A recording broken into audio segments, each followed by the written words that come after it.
G'day, I'm John Stronick, a local builder. I'm here today to demonstrate the removal of salt and the repointing of the brickwork at Star of the Sea Church, Stanley. My name's Ray Wiltshire. I'm a heritage solid plasterer.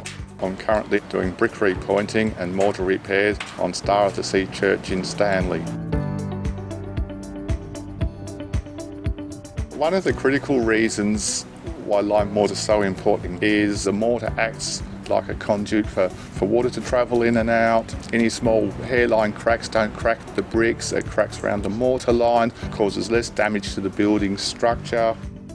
One of the main challenges is working out how much salt is in the brickwork, being mindful of the church being still used, so we had to be mindful of people coming in and out. And then the weather, we get a lot of wind and a fair amount of rain. With removal of salt from the bricks, they use a captive head washing system, which essentially puts a small amount of water into the bricks, breaks down the salt crystals and draws it out, capturing it in a reservoir.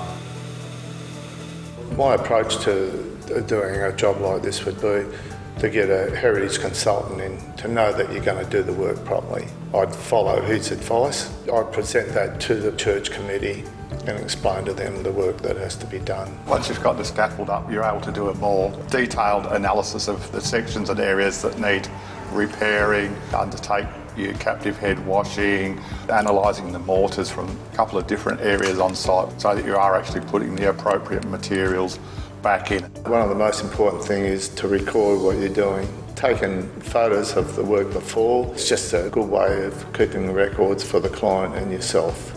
Before slaking lime, you've got to realise the caustic properties of the lime. The main thing is to have eye protection on. Once we've selected the appropriate sand, you use it in proportion of 1 part quick lime and 3 parts of sand. And that's prepared on a mortar board.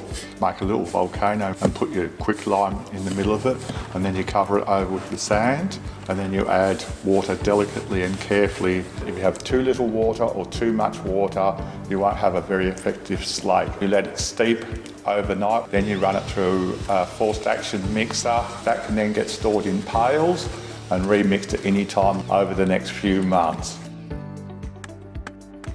There's a variety of tools you can use to remove old decayed mortar. It's a delicate job, making sure you don't damage the bricks.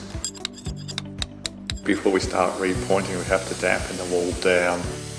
Once you've damped it down and you're happy with the moisture level, you should start pointing from the top of the wall or the building that you're working on, because material drops down as you're pointing and you don't want to damage finished work. It's very important to have the appropriate sized pointing tool. And there's a variety of finishes that you can have on your mortar when you're repointing, so you have to have a look at your job site and determine what's the appropriate finish. And then obviously once you've pointed, you have to start giving it a very light misty spray even on the same day that you've pointed. You may have to keep spraying the wall as you're pointing, particularly in summer, because there is a tendency for it to dry out quickly. The next day you go around and spray everything lightly, go around with a small tool or a little trowel and clean any daggy pieces off, and that sort of gives you an indication at that time whether you've done a good job or not, because it looks clean and sharp. That hasn't come up too bad. Yeah, look at that. It's going to do the job. For young people especially, it is actually a good career option. There is such a vast amount of buildings that do require attention, and that's only going to increase proportionally as time goes by. And if we've got properly skilled young tradespeople that are able to address all those issues, I think it's a good result for Tasmania's heritage buildings.